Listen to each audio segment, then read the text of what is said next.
A week before my son's wedding, I learned they planned to stick me with babysitting the guests' kids. 20 kids. On the wedding day, my son called, "Where are you?" I laughed and I said to him, "Don't wait for me, or the buffet." Before we continue, I just want to say thank you for taking the time to hear my story. If you're comfortable, let me know where you're listening from, and what time it is where you are. Now let me tell you my story. My kitchen has always been my sanctuary. It's a warm, sprawling space in my little shotgun house in the Marigny, the air permanently perfumed with the holy trinity of onion, celery and bell pepper. The old 6-burner gas stove is the altar where I have practiced my faith for 40 years. My religion is the slow, patient and deeply loving act of feeding people. For most of my life I did it professionally. As the chef and owner of Maxwell's Table, I had turned my mother's recipes into a French-core legend. Now, in the first year of my retirement, I was practicing for a more sacred congregation, my son's wedding. This was to be my final and grandest act of culinary love. My son, my Kevin, my only child, was getting married. And I, Sharon Maxwell, was going to give him and his new wife a wedding feast that would be talked about in New Orleans for the next 50 years. I had sold my restaurant for a sum that had left me with a comfortable if not extravagant retirement. A significant portion of that sum, a number that made my sensible best friend Denise clutch her pearls, was now being joyfully poured into this wedding. I stood over the stove, a wooden spoon in my hand, tasting the étouffée. It was a perfect, velvety symphony of crawfish, butter, and a hint of cayenne that lingered on the tongue like a good story. This was one of 30 dishes I was planning for the buffet, a spectacular, sprawling Creole masterpiece. I was not just funding the catering, I was the catering. I had called my old crew out of retirement for this one last gig. My sous chef, my pastry chef, my best line cooks. We were getting the band back together and we were going to play all the hits, grillades and grits, shrimp remoulade, oysters Rockefeller, a whole roasted suckling pig with crackling skin. My mouth watered just thinking about it. This wedding was more than just a party. It was a statement. Kevin was marrying into the Bordeaux family, a name that was as old and as respected in this city as the wrought iron balconies on their St. Charles Avenue mansion. They were a dynasty of surgeons and philanthropists, a world of quiet, old money elegance that was a universe away from my own humble, hard-working origins. This feast was my dowry, my way of showing these powerful, pedigreed people the richness of our own heritage, a wealth that was measured not in stocks and bonds, but in flavor, in tradition, in the deep, soulful love that could be found in a perfect bowl of gumbo. I took another taste of the étouffée. It was perfect. I looked around my warm, love-filled kitchen, at the bubbling pots and the meticulously planned menus spread across the table, and my heart swelled with a pure, uncomplicated and deeply maternal pride. I was about to give my son the most beautiful, most delicious day of his life. My love for him was the secret ingredient in every single dish, and I was giving it all, freely and with a full, joyful heart. They arrived for the final tasting on a Sunday afternoon, a week and a half before the wedding. Kevin, my handsome 33-year-old son, looked tense, his usual easy smile replaced by a tight, anxious line. He was a junior marketing executive, a good, steady job, but I knew he felt the immense pressure of marrying into a family as powerful as the Bordeaux'. And then there was Candace, his fiancée. She was a vision, of course. Tall, slender, with a cool porcelain beauty that was the hallmark of her family's breeding. She glided into my kitchen, her designer dress a stark white contrast to the warm, lived-in chaos of my cooking space. "Sharon, darling," she said, her voice a low, melodious purr. She leaned in to give me an air kiss that smelled of money and gardenias. "The house smells delicious, very authentic." The word authentic was the first small, sharp splinter under my skin. It was a word an anthropologist uses to describe a native custom. It was not the word of a future daughter who was about to join a family. I had prepared a miniature version of the buffet, a dozen of the star dishes laid out on my large dining room table. It was a feast for the eyes as much as the stomach: glistening crab cakes, plump, spicy boudin balls, a vibrant, jewel-toned crawfish mock choux. Kevin's eyes lit up the moment he saw it. "Wow, Mom," he breathed, the tense, anxious man momentarily replaced by the little boy who used to sneak tastes from my pots. "This looks incredible." Candace, however, just surveyed the table with a small, polite and distinctly unimpressed smile. "It's very traditional," she said, her voice a soft silken thing, very brown. I forced a smile. "It's the food you grew up on, Kevin. Your grandmother's recipes. I know, Mom, and it's great, he said quickly, his eyes darting nervously to his fiancée. Candace took a delicate, bird-like bite of a crab cake, a dish that had once been lauded by a New York Times food critic as a transcendent experience. She chewed thoughtfully, her perfectly made-up face a mask of careful consideration. It's lovely, she finally pronounced. A little heavy perhaps. I was thinking for the wedding something a bit more modern, lighter, a bit more global, maybe a sushi station, or some deconstructed molecular gastronomy appetizers. My parents' friends have very sophisticated palates. The insult was breathtaking in its casual, smiling cruelty. She was not just critiquing my food, she was critiquing my entire world. My heritage, the very soul of the Creole tradition I had built my life on. She was calling my life's work unsophisticated. I waited for my son to defend me. I waited for him to laugh and say, "Honey, this is the best food in the entire city of New Orleans." But he didn't. He just stood there, a weak, panicked smile on his face. A man desperately trying to keep the peace between his past and his future. "Well, you know, Candace has a point, Mom," he said, his voice a little too loud, a little too cheerful. "Maybe we could add a few lighter options for her family?" I looked at my son, at the boy whose every scraped knee I had kissed, whose every dream I had funded, and I saw a stranger, a weak, anxious stranger, who was so terrified of displeasing his new powerful bride, that he was willing to stand by silently while she took a sledgehammer to his own mother's heart. I just smiled, a tight, brittle thing, and said, "Of course, darling, I'll see what I can do." A week before the wedding, just as my stress levels were reaching a steady simmering boil, the phone rang. It was Candace, her voice a high frantic wire of pure manufactured panic. "Sharon, thank God I reached you," she began, her voice a breathless rush. "We have a catastrophe, a complete and utter 5-alarm wedding catastrophe." I took a deep breath, my hand tightening on the receiver. In Candace's world, a catastrophe could be anything from a broken fingernail to a slightly off-white shade of linen. "What is it, dear?" I asked, my voice a calm, steady counterpoint to her hysteria. "The wedding," she announced, as if revealing a state secret. "You know how we were so clear on the invitations. Strictly no children." We put it in a beautiful calligraphy font. It was very tasteful but very firm. "I remember," I said. The decision had bothered me. A wedding, in my world, was a family affair, a loud, joyful, and slightly chaotic tumble of generations. The idea of banning children had seemed cold and strange, but I had held my tongue. It was her day, her rule. "Well," she continued, her voice dropping to a conspiratorial whisper, "it seems some of my family, my more provincial cousins from up north, have completely ignored it. They couldn't find babysitters, they say. They just assumed, because it's a family wedding, that their precious little darlings would be welcome." "How many?"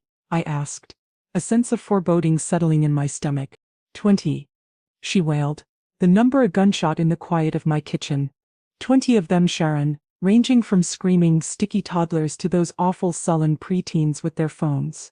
Can you imagine, running around the museum, touching the art, screaming during the vows? It will be a complete and utter nightmare. It will ruin everything. The elegance, the sophistication. It will be a circus. She paused for a dramatic, shuddering breath. I waited, my silence a blank canvas upon which she was about to paint her monstrous, selfish masterpiece. "My father is of course apoplectic," she said. "He's already spoken to venue. We can't uninvite them. It would cause a huge family rift, but the museum has a strict policy about children in the main hall during events.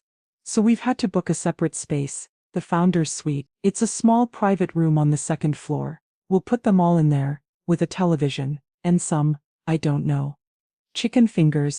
The disdain in her voice for the concept of chicken fingers was a thing of almost comic beauty. "So the problem is solved then," I said, my voice flat. I knew, of course, that it was not. This was not a call to inform me of a problem. This was a call to create one, for me. "Well, not exactly," she said, and her voice shifted, becoming a low, silken, and deeply manipulative purr. "The room is solved, but the children, they can't be left unsupervised. Of course, we would need someone to watch them, someone responsible, someone who is good with children, someone the family trusts." I could see where this was going. I could see the train coming down the tracks from a mile away. its single bright headlight aimed directly at me, and I just stood there, frozen, waiting for the inevitable, catastrophic impact. The silence on the other end of the line was a carefully calculated thing, a dramatic pause designed to heighten the tension before the big reveal. Candace was not just making a request, she was setting a stage, arranging the lighting, ensuring her next lines would land with the maximum possible impact. "We were thinking," she began, her voice now a sweet, gentle, and utterly poisonous melody. "Since you have so much experience with children from your teaching days, I had never been a teacher. I had been a chef, a business owner."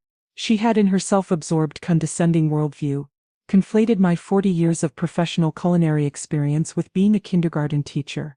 The casual, ignorant insult was so profound it almost took my breath away. "And since you won't have any official duties during the ceremony, not like my mother who has to be in the front row and manage the receiving line," she continued, each word a small, sharp, and deliberately placed pin in the balloon of my dignity, "we were thinking that you would be the perfect person to do it." I said nothing. I just stood there in my warm, fragrant kitchen, the phone pressed to my ear, and I let the sheer breathtaking audacity of her words wash over me. "It would be such a huge favor," she cooed, her voice dripping with a false cloying sweetness. "You would be saving the day, Sharon. Truly, all you'd have to do is sit with them in the suite. Just for a few hours.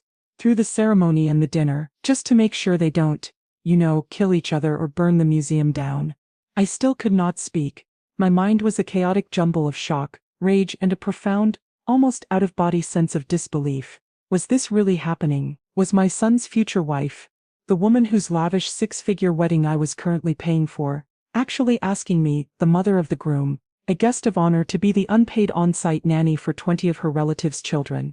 She was not asking me to be a grandmother to lovingly watch my own grandchildren for an hour. She was asking me to be a professional babysitter for a pack of children I had never met.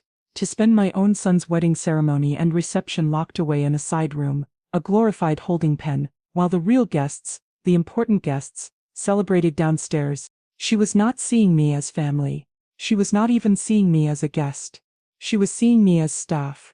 Unpaid, unthanked, and utterly invisible staff. "Of course we'll make sure the hotel sends up a lovely meal for you," she added, a final tone-deaf and deeply insulting attempt at a concession. "And for the children, of course." The image she was painting was so clear, so vivid, and so deeply, profoundly humiliating. Me, Sharon Maxwell, a respected chef and business owner, sitting on a small, uncomfortable hotel chair under the harsh fluorescent lights of a soulless suite, eating a room service club sandwich while my son, my only child, was getting married in a floating forest of orchids 1 floor below. The silence on my end of the line had now stretched for a full, uncomfortable minute.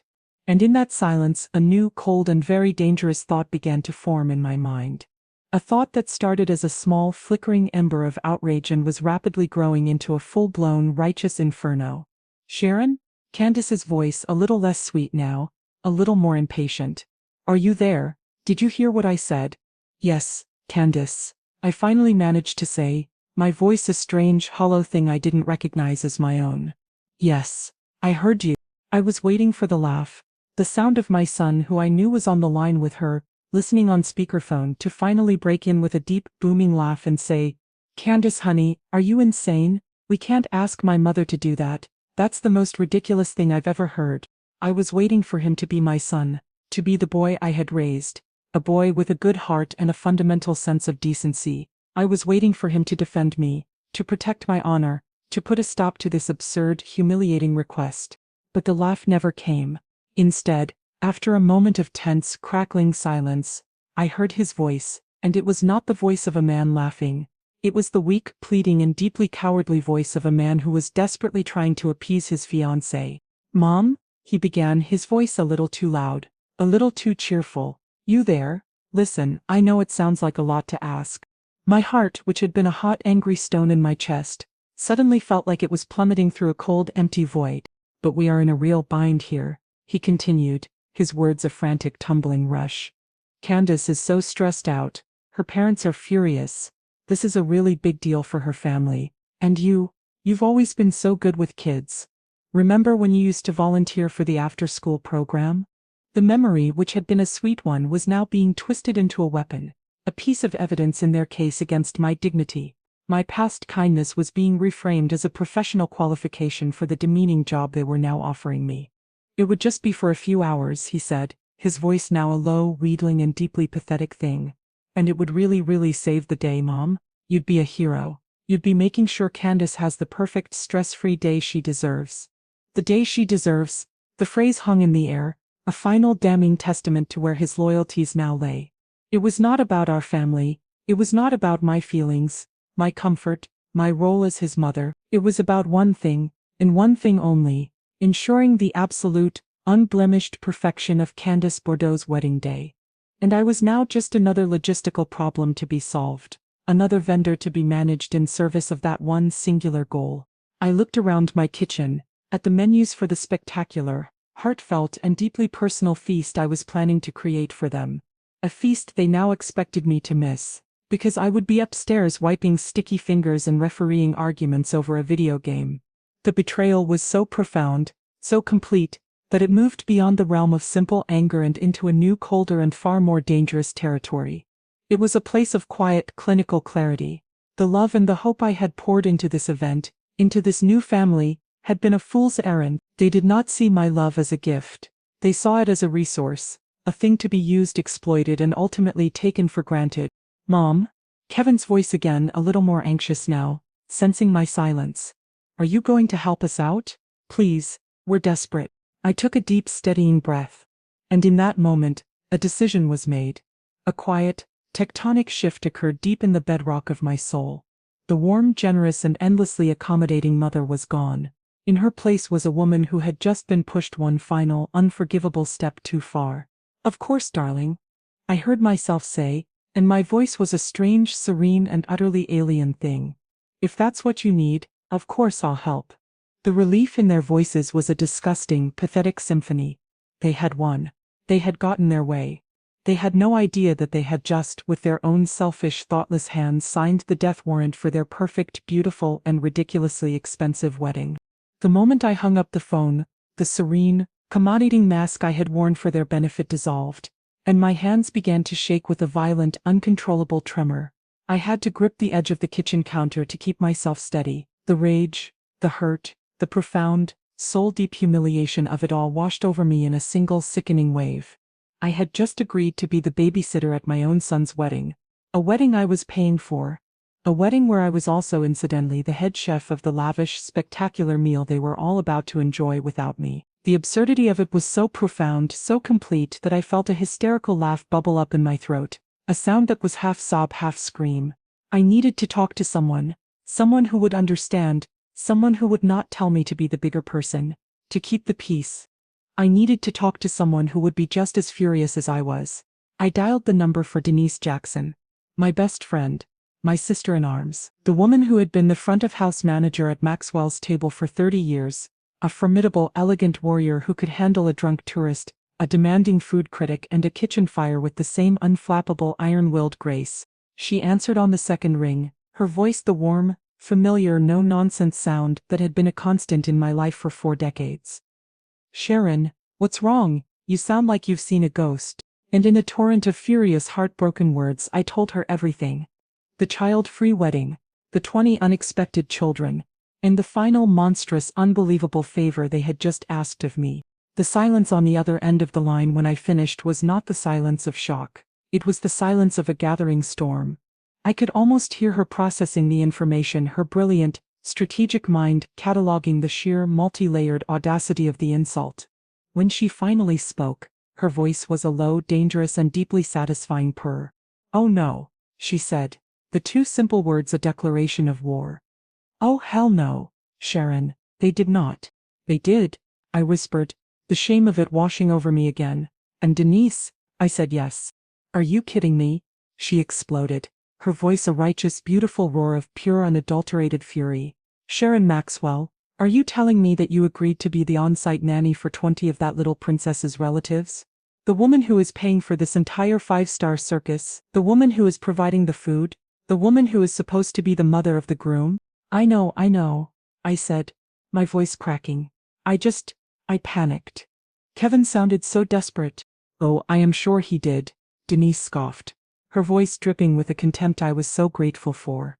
desperate to keep his little bride happy, desperate to not have to stand up to her, desperate to throw his own mother under the bus to save himself from an uncomfortable conversation. That's not desperation, Sharon. That is cowardice, plain and simple. Her anger was a balm, a validation. It was the external confirmation that I was not overreacting, that the insult I had just endured was as monstrous as I felt it was. We are not letting this stand, Sharon, she said, her voice now a low strategic growl.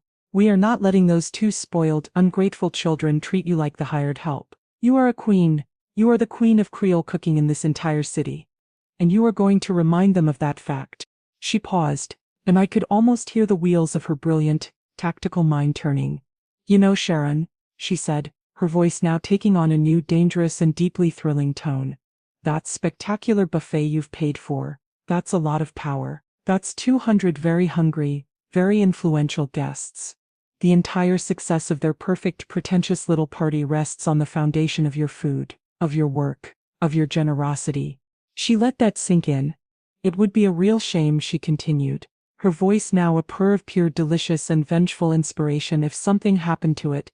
Denise's words hung in the air, a beautiful, terrible, and deeply seductive idea. It was a thought so audacious, so completely outside the realm of my own character, that I couldn't have conceived of it on my own. I was a nurturer, a provider. My entire life had been about feeding people, about bringing them joy through food. The idea of withholding it, of weaponizing my own craft, was a shocking, thrilling, and deeply terrifying concept. What are you saying? I whispered, though I knew exactly what she was saying. I am saying, Denise explained, her voice a low, excited murmur, that you are holding all the cards, Sharon. They think they have you in a corner. They think you're the powerless little mother who will do anything to make her son happy. They have forgotten who you are. They have forgotten that you are the woman who stared down health inspectors, who managed a crew of hot-headed chefs, who built a restaurant that survived for 40 years in the most competitive culinary city in the country. You are not a victim, my friend. You are a general, and it is time for you to plan a counterattack. The seed of revenge, which she had so expertly planted, began to sprout in the fertile ground of my own righteous anger.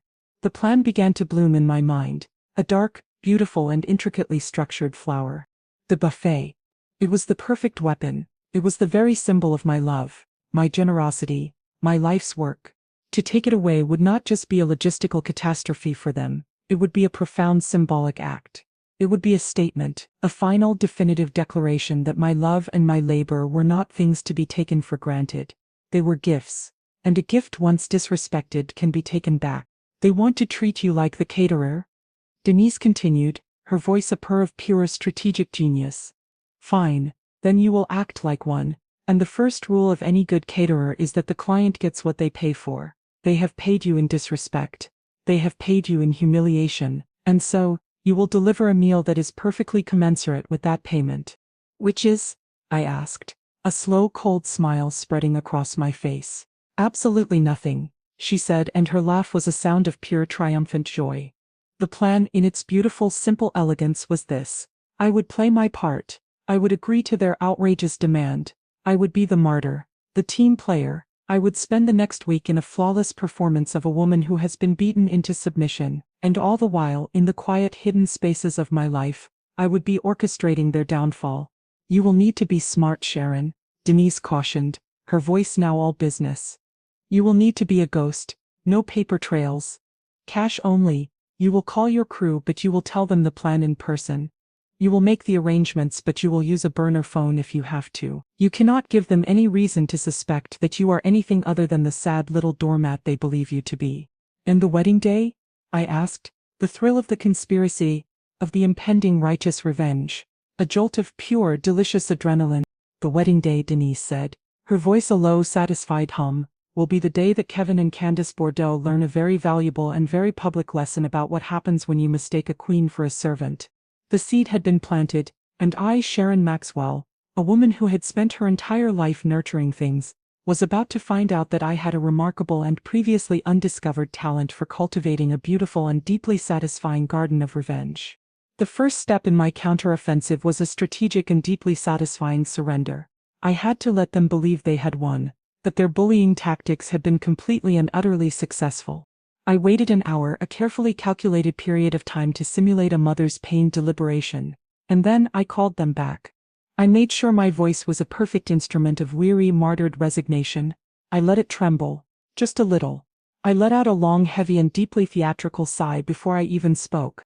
Kevin, I began, my voice a soft, sad thing. You're there with Candace? Yes, Mom, he said, and I could hear the tense, expectant hope in his voice. We're both here. I've been thinking about your situation, I continued. My voice the sound of a woman who has been wrestling with her conscience and has lost. And I know how important this day is to you both. To your new family. And if this is what it takes to make your day perfect, to make sure Candace isn't stressed. I let the sentence hang, unfinished, a perfect guilt-inducing lure. Oh, Mom, it would be. Kevin jumped in, his voice flooding with a relief that was so profound it was almost pathetic. It would be the biggest help, it would literally save the day. Then of course, I said, and the sigh I let out this time was a masterpiece, a long sorrowful exhalation of a woman who is sacrificing her own dignity for the sake of her child's happiness. Of course, I'll do it, I'll watch the children. The joy, the sheer unadulterated and deeply selfish joy that erupted on the other end of the line, was a thing of almost comic beauty. I heard Candace let out a little squeal of pure triumphant delight. I heard my son, my own child, let out a whoop of relieved, grateful laughter. Oh Mom, thank you, he gushed. You are the absolute best. I knew you would come through for us. Candace is blowing you a kiss right now? She's a team player, your mother. I heard Candace say in the background, her voice once again the sweet, melodious purr of a cat who has just been given a particularly large and delicious canary. It's no problem at all, darlings, I said, my voice now a weak, watery and utterly fraudulent thing. Anything for my son's wedding day. You just send me the details. The number of children, their ages, any allergies I should be aware of. The casual professional way I asked about allergies as if I were their hired caterer taking an order was a small private joke that I enjoyed immensely. They of course noticed nothing. They spent the next 10 minutes in a flurry of effusive and utterly meaningless thanks. They praised my generosity, my selflessness, my wonderful team player spirit. They were so blinded by their own victory, so wrapped up in their own relief, that they were completely deaf to the cold, hard and deeply dangerous undertone in my voice. I let them talk. I absorbed their empty praise, and I played my part. I was the martyr, the saint, the doormat. I was the sweet, simple and slightly pathetic mother who had been successfully and completely steamrolled. Well, I said finally, my voice full of a convincing emotional exhaustion. I should probably go and lie down. I'm feeling a little overwhelmed. You two just focus on your beautiful day. Don't worry about a thing. We won't, Kevin promised. You're the best, Mom. We love you. I love you too, baby, I said. And then I hung up the phone. The moment the call was disconnected, the weak, weary and deeply wounded mother vanished. I stood up from my kitchen table, my back straight, my eyes clear and cold. The performance was over. The audience had been completely and utterly fooled. And now, the director was ready to get to work. The moment I hung up the phone, my quiet, sunny kitchen was transformed into a war room. The performance was over. The time for action had begun. I was no longer the sad little mother. I was a general. And I was about to mobilize my troops. My first call was not to a travel agent or a homeless shelter. It was to my catering captain, a formidable, unflappable man named Antoine Dubois who had been my right hand for 20 years. I did not call him on the phone. I drove to his house in the 7th Ward, a small neat as a pin shotgun, and I sat down with him at his kitchen table over a cup of chicory coffee so strong it could dissolve a spoon. Antoine was a man of few words and absolute loyalty. I laid out the whole ugly story for him, the disrespect, the unsalted soup of their demands, and the babysitting.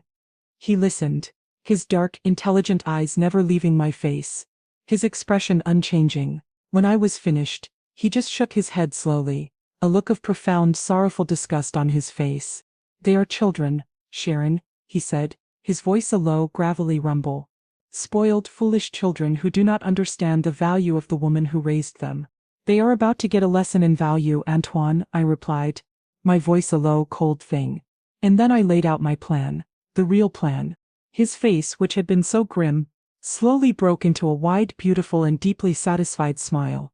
It is a work of art, boss, he said, a gleam in his eye, a masterpiece. You just tell us where and when. The crew will be ready. My next call was to a travel agent, an old, discreet friend who had handled my travel for years. Teresa, I said, I need 2 last-minute first-class, one-way tickets to Montego Bay, Jamaica, for this coming Saturday, for me and Denise Jackson, and I need a reservation for a week at the best, most luxurious, all-inclusive resort you can find, something with a private beach and a swim-up bar. A little last-minute vacation, Sharon? She asked, her voice full of a warm, friendly curiosity. You could call it that, I replied, a small, cold smile on my face. Let's just say I'm celebrating a cancellation. My final and most important call was to a woman named Sister Agnes, the director of the New Orleans Mission, the largest homeless shelter in the city. I had worked with her for years, donating leftover food from my restaurant. She was a saint, a tough, no-nonsense woman who had dedicated her life to feeding the city's most vulnerable. Sister Agnes, I said, it's Sharon Maxwell. I have a rather large and rather unusual donation for you. This coming Saturday, I have a full high-end, Creole wedding buffet for 200 people, and I would like to donate all of it, free of charge, to the mission. There was a moment of stunned, reverent silence on the other end of the line. Sharon, she finally said, her voice thick with an emotion she rarely showed. Are you serious? Oysters Rockefeller, for my people, and a whole roasted pig, sister, I replied. With all the trimmings, my entire kitchen crew will be there to serve it. I want you to treat your residents to the best meal of their lives, a feast, on me. God bless you, child, she whispered, and I could hear the tears in her voice. This is a miracle. No, sister, I said, my voice quiet but firm. This is not a miracle, this is just a change of plans. I hung up the phone. The wheels of my revenge were now in motion, a silent, powerful, and deeply satisfying machine.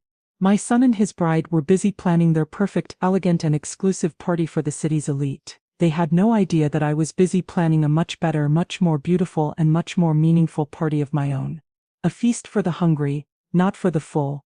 A celebration of real, tangible human kindness, not of empty, performative social status. They thought their wedding was the most important event happening in New Orleans. On Saturday, they were about to find out they were wrong. The final week before the wedding was the longest and most difficult performance of my life. I had to move through the world, through my own life, as a ghost of my former self, a pale, sad, and accommodating woman who had been completely and utterly beaten down. It was a role that went against every fiber of my being, but I played it to perfection. I spoke to Kevin and Candace every day. They would call with a new frantic last-minute demand, and I would meet it with a weary, sighing compliance. Mom, the florist just called, Kevin said, his voice a frantic wire of stress. The peonies are the wrong shade of white. They're eggshell, and Candace specifically asked for alabaster. You have to call them, flowers. Of course, darling, I'd said, my voice a monotone of exhausted servitude. I'll handle it. I had then called the florist, a woman I had worked with for 20 years, and told her to ignore any and all future calls from my son and his fiancée. Candace would call with her own deeply patronizing instructions for her babysitting duties. Now, Sharon, she'd said, her voice the slow, careful tone one uses for a slightly dim-witted employee. I've made a list of the children's names, and there are Little Bartholomew has a gluten sensitivity, and Annabelle is prone to tantrums if she doesn't get her nap at precisely 2:15. I'll email you the full schedule. You should probably print it out. That's very thoughtful, dear, I had replied, my voice a perfect flat line. I'll be sure to study it. I had then deleted the email without opening it.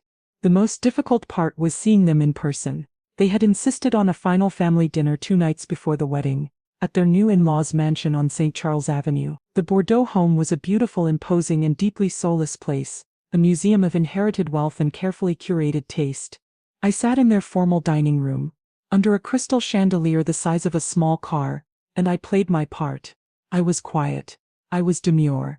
I was the poor, slightly embarrassing relation, a humble, little brown wren in a cage of magnificent glittering peacocks. Candace's parents were polite, but their condescension was a palpable thing. Her father, a famous surgeon, had talked at length about his latest yachting trip. Her mother had complimented my dress in a way that had made it sound like a particularly well-made dish towel. And all the while, I smiled. A small, sad, and utterly fraudulent smile. I watched my son, my Kevin, as he basked in the reflected glory of his new powerful family. He was so desperate to belong, so terrified of being found wanting that he had become a stranger to me and to himself. He nodded along to their stories. His laughter a little too loud, his posture a little too stiff. He was a man performing a role he had not yet and, as I was leaving, Candace had pulled me aside at the door. "Now Sharon," she'd said, her voice a low, conspiratorial whisper. "About Saturday, I've arranged for the hotel to send up a tray of sandwiches to the suite for you, so you won't have to worry about a thing." She was so thoughtful, so generous. She was making sure the nanny would be fed. "Thank you, Candace," I'd said, my voice a perfect humble whisper. "That's very kind." I had walked away from that beautiful, cold, and deeply loveless house, and I had gotten into my car, and I had sat there for a long time in the dark. The engine off, and I had let myself feel the full crushing weight of it all. The anger, the hurt, the profound and deeply sorrowful disappointment. It was a necessary pain, a final visit to the grave of the relationship I had thought I had with my son. I let myself mourn it, for one last time, and then I had put the car in gear, and I had driven away. The mourning was over. The funeral was on Saturday, and I had no intention of attending. The morning of the wedding dawned bright, clear and breathtakingly beautiful, a perfect storybook day for a fairy tale wedding. In a lavish multi-room suite at the Windsor Court Hotel, a chaotic champagne-fueled whirlwind was in full swing. Candace Bordeaux, the bride, was the serene, still center of a hurricane of activity. A team of hairstylists, makeup artists, and photographers buzzed around her, a swarm of worker bees tending to their queen, her bridesmaids, a flock of identically beautiful and deeply wealthy young women, floated around the suite in silk robes, their laughter a high, musical sound. The air was thick with the scent of hairspray, expensive perfume, and a giddy, triumphant joy. The day was perfect. Across town in my quiet little brownstone in the Marigny, the atmosphere was quite different. The air was thick with the scent of dark roast coffee and a quiet, deeply satisfying anticipation. I was not in a flurry of hair and makeup. I was sitting on my back porch, in my favorite old bathrobe, a cup of coffee in my hand, my feet propped up on the railing. Beside me, also in her bathrobe, was Denise Jackson. She took a slow, deliberate sip of her coffee, and looked out at my small, lush garden. "You know," she said, her voice a low, contented hum, "for a day that's supposed to be so stressful, this is remarkably peaceful." "Isn't it?" I replied, a slow, genuine smile spreading across my face. "It's amazing how much stress you can avoid when you simply refuse to participate in the drama." My suitcase, a sensible, sturdy thing I had owned for 20 years, was packed and waiting by the front door. Denise's was right next to it. My phone, which should have been buzzing with 100 last-minute frantic calls from the wedding party, was silent. I had turned it off the night before. I had no interest in their manufactured crises, their peony-related emergencies. My work was done, my plan was in motion, and my own, personal wedding day celebration was about to begin. At 10 a.m., a sleek, black town car, which I had booked a week ago, pulled up in front of my house. A polite, uniformed driver got out and loaded our bags into the trunk. Denise and I, now dressed in comfortable, stylish travel clothes, got into the back. As we pulled away from the curb, I took one last look at my quiet little house. A wave of profound and deeply peaceful satisfaction washed over me. I was not a mother abandoning her son on his wedding day. I was a woman who was finally, after a lifetime of putting everyone else first, choosing to save herself. Denise reached over and patted my hand. "You okay, honey?" she asked, her voice soft. "I'm better than okay, Denise," I replied, my smile genuine and wide. "I'm free." We did not go straight to the airport. We had one final and deeply important stop to make. The town car pulled up in front of the New Orleans Mission, the homeless shelter on O'Keefe Avenue. The scene outside was one of quiet, joyful, and deeply organized chaos. My old catering truck was parked at the curb, and my crew, led by my formidable captain, Antoine, was in the process of unloading a feast fit for a king.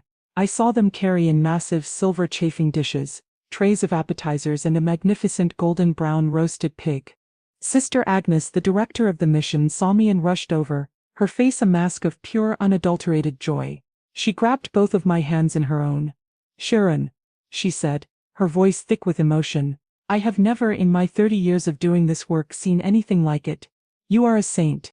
"No, sister," I said, shaking my head. "I am just a caterer who had a last-minute cancellation. I'm just glad the food is going to a place where it will be truly appreciated." She just looked at me, her wise old eyes full of a deep knowing understanding. God works in mysterious ways, my child, she said, and then she gave me a slow, sly wink.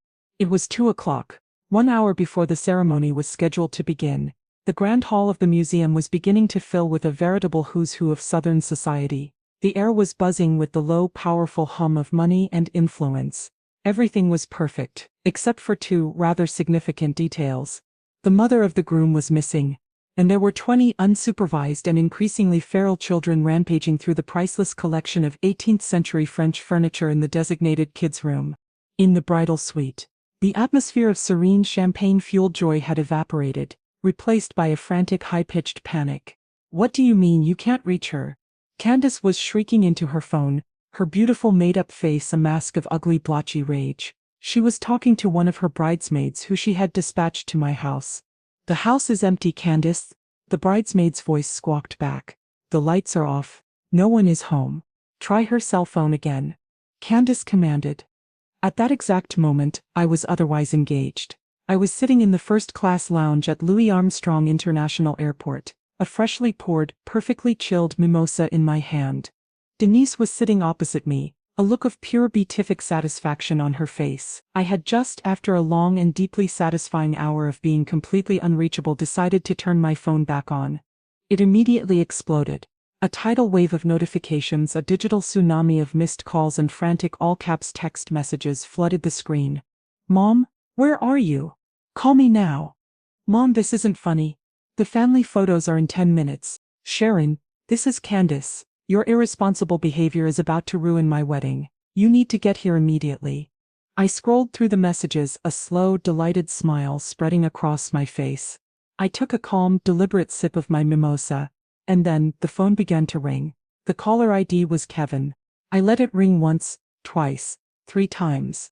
I wanted him to marinate in his panic for just a moment longer. Finally I answered. "Hello, darling," I said, my voice the very picture of warm maternal calm. The sound that came back was not a voice. It was a high-pitched squeal of pure, unadulterated and deeply satisfying panic. "Mom, where are you?" he shrieked, his voice cracking with a hysterical terror. "People are arriving, the kids are here, and there's no one in the babysitting room. The hotel staff is threatening to call security. You're supposed to be in the family photos in 10 minutes. You're ruining everything." I looked across the table at Denise, who gave me a slow, deeply appreciative wink. I took another sip of my mimosa, the cool, bubbly liquid a perfect counterpoint to the hot, chaotic panic on the other end of the line. And then I let out a laugh, not a small, polite chuckle. A deep, hearty and completely, utterly carefree laugh. The laugh of a woman who did not have a single solitary care in the entire world. The laugh of a woman who was at long last completely and totally free. The sound of my laughter seemed to stun him into a momentary shocked silence. It was not the sound he was expecting. He was expecting tears, apologies, a frantic, guilt-ridden explanation. The sound of my genuine, unbothered and deeply joyful mirth was a thing so alien to his current panicked reality that his brain could not compute it. "Laughing," he finally sputtered, his voice a mixture of disbelief and a dawning, horrified rage. "You're laughing? My life is ending. My wedding is a complete and utter disaster, and you are laughing?" "Oh, honey," I said, my voice still full of a warm, bubbly amusement that was fueled by champagne and the sweet, sweet taste of long overdue justice. "I'm sorry. It's just you sound so stressed. You should really learn to relax." I am currently learning to relax, on a very comfortable leather chair, as it happens, with a delightful citrus beverage. "What are you talking about?" he demanded. "Where are you? Are you at home? Are you on your way?" I looked around the serene, quiet and deeply civilized airport lounge. I looked at the departures board, at the magical promising list of faraway places. I looked at Denise, who was now quietly, gracefully laughing into her own mimosa. "Home?" I said with a theatrical, thoughtful hum. "No, darling, I am most definitely not at home. And as for being on my way, well, that is technically true. I am on my way to a place with white sand, blue water and absolutely no children under the age of 18. A place where the only thing I will be supervising is the level of the rum in my cocktail." The silence on the other end of the line was now a thing of pure, cold, dawning horror. He was finally beginning to understand. This was not a mistake. This was not an accident. This was a choice. a deliberate and beautifully executed act of maternal rebellion. The airport? He whispered, the two words a sound of pure, hollow disbelief. You're at the airport? That's right, baby, I said, my voice a cheerful, breezy thing. Denise and I are about to board a flight to Jamaica. A little last-minute, celebratory trip. We just felt like we had something to celebrate. Celebrate, he shrieked, his voice rising again into that satisfying hysterical pitch. Celebrate what? The complete and total destruction of my wedding day. No, darling, I said, and my voice was now a purr of pure delicious and deeply satisfying revenge. I stood up, as the boarding call for my flight had just begun. I picked up my carry-on bag. I took one last, long, beautiful sip of my mimosa. I delivered the first part of my final, perfectly crafted and long-awaited punchline. Oh, honey, I said, my voice a warm, loving and utterly devastating thing. Don't wait for me. I delivered the final three-word coup de grace. The punchline I had been savoring for a week, and then I hung up the phone. I did not give him a chance to reply, to scream, to beg. The conversation was over. The lesson was delivered. I turned off my phone, slid it into my purse and gave Denise a smile of pure unadulterated triumph. Shall we, my dear? I said. I believe our chariot to paradise awaits. At that exact moment, across town at the museum, a new and even more catastrophic level of hell was breaking loose. The wedding planner, a woman with a clipboard and a face that was rapidly losing its professional composure, was in a frantic hushed conversation with Candace's father, Dr. Alistair Bordeaux. What do you mean, there's no food? Dr. Bordeaux was saying, his voice a low, dangerous growl. I was promised a full Creole buffet. A spectacular one. My guests are getting restless. I know, doctor, the planner was saying, her own voice trembling. I've been calling the catering company for the last hour. I finally got through to the catering captain. He told me, there's been a change of plans. A change of plans? Dr. Bordeaux repeated, his voice now rising with a patrician incredulous fury. Yes, sir, the planner whispered, her eyes darting around at the hungry, confused and increasingly angry high society guests. He said he received new instructions, directly from Miss Maxwell herself. Explicit, prepaid instructions. And what? Dr. Bordeaux demanded, his voice now the sound of a gathering storm. Were those instructions? The wedding planner took a deep, shuddering breath. He said, she stammered, that the entire wedding buffet, the oysters, the gumbo, the whole roasted pig, all of it has been rerouted. He said it was delivered an hour ago to the New Orleans mission on O'Keefe Avenue, and that it is currently being served to 300 of the city's homeless. The color drained from Dr. Bordeaux's handsome aristocratic face. The full, staggering and deeply humiliating scope of my revenge had finally been revealed. It was not just an absence of a mother-in-law. It was not just an absence of a babysitter. It was the complete and total absence of the entire spectacular and very, very expensive feast. I had not just abandoned them, I had in a single brilliant and deeply satisfying move, taken the very heart of their celebration, the very symbol of my own love and labor, and I had given it to the poor. It was an act of such profound and such poetic justice that it was almost a work of art. The news of the great buffet heist spread through the grand hall of the museum like a wildfire. The initial quiet whispers of confusion quickly erupted into a full-blown roar of disbelief, outrage and a delicious schadenfreude-fueled gossip. The scene, as it was described to me later by a gleeful Denise who had gotten a full blow-by-blow account from a friend who was a guest, was a thing of pure catastrophic beauty. The 20 unsupervised children, who had been temporarily contained in the founder's suite, had in the absence of any adult supervision declared independence. They had broken out of their holding pen, and had descended upon the main ballroom like a swarm of beautifully dressed sugar-fueled locusts. A pair of 6-year-old twin boys had discovered that the 9-tiered wedding cake, a marvel of confectionery engineering, was in fact edible. They had reportedly tunneled into the base of it, sending the entire magnificent structure listing to one side like a sugary leaning tower of Pisa before it finally, gloriously collapsed onto the plush cream-colored carpet. Other children were using the long silk tablecloths as capes, sending cascades of crystal glasses and silver cutlery crashing to the floor. The floating canopy of orchids was being used as a makeshift jungle gym. The beautiful, elegant and strictly child-free wedding had been transformed into a scene from Lord of the Flies, only with better outfits. The adult guests, meanwhile, were a different kind of horror show. 200 of the wealthiest, most powerful, and most accustomed to being catered to people in the state of Louisiana were hungry. And they were angry. Their polite, social smiles had been replaced by the pinched, irritable expressions of people who have been promised a feast and have been given only warm champagne and a floor show of screaming, cake-smeared children. The bride, my dear daughter-in-law Candace, was not handling the situation with her usual effortless grace. She was, according to reports, in the center of the ballroom, her couture dress stained with what looked suspiciously like chocolate frosting, and she was screaming, a long, continuous, and deeply unladylike shriek of pure impotent rage. Her new husband, my son, was nowhere to be seen. He had, upon hearing the news of the buffet's new charitable location, simply vanished. He had reportedly walked out a side door, his face as pale as chalk, a broken, defeated ghost at his own wedding. The Bordeaux, the proud, powerful parents of the bride, were in full damage control mode, moving through the angry, departing crowds, their faces frozen in tight, desperate smiles, their apologies a frantic, useless litany.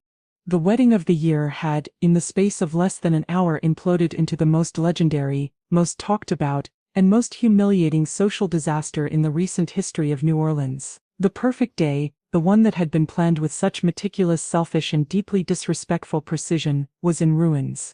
A beautiful, expensive, and deeply satisfying pile of smoking, sugar-smeared rubble, and I, the architect of its destruction, was 30,000 feet over the Gulf of Mexico, sipping a complimentary glass of champagne, and feeling for the first time in a very long time, absolutely, completely, and blissfully at peace. The days that followed were a symphony of sun, sand, and a profound, soul-deep silence.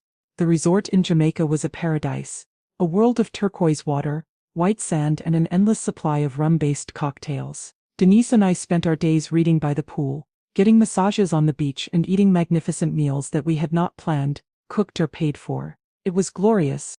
I did not turn on my phone. I did not check my email. I had declared a complete and total embargo on the chaotic, messy world I had left behind. The fallout of the wedding, the frantic calls, the inevitable storm of recrimination, it was all happening in a different universe. A universe I was no longer a citizen of. After a week of this blissful, restorative quiet, I finally, on our last evening, decided to reconnect. Not out of a sense of obligation, but out of a quiet, detached curiosity. I was a scientist, and I was ready to observe the results of my experiment. I turned on my phone. The wave of notifications was, as expected, a digital tsunami. Hundreds of missed calls, a torrent of texts, ranging from the furious to the pleading to the deeply satisfyingly pathetic. I ignored them all. Except one. A single, simple text from Kevin sent 3 days after the wedding. It read, simply, "I understand. I am so sorry, Mom." I read the text, and I felt not a sense of triumph, but a small, quiet, and deeply sorrowful pang of what might have been. The lesson, it seemed, had been learned, but the cost had been immense. Denise, who was sitting beside me on our private balcony watching the sun set over the Caribbean, saw the look on my face. "You did the right thing, Sharon," she said quietly, her voice firm. "Some lessons have to be learned the hard way." "I know," I said, my voice a soft whisper, "I know." That night, for our final dinner, I ordered the most spectacular dish on the menu, a whole grilled red snapper stuffed with herbs and spices, its skin crisp and salty, its flesh tender and sweet. It was a masterpiece. I took a picture of it, a beautiful, perfectly composed food photograph, the kind that would have made Candace proud. I sent the photo to Kevin. I followed it with another photo, a selfie of me and Denise on the beach, our faces tan and relaxed, two beautiful 60-year-old women holding up cocktails, laughing into the setting sun. And then, I sent him the final text. The final loving and deeply unapologetic word on the matter. Finally having a meal someone else cooked for me. It's delicious. Hope you 2 kids are eating well. Love, Mom. I then turned off my phone, picked up my fork, and took the first perfect and deeply satisfying bite of my dinner. I was a free woman, and I was, at long last, being fed.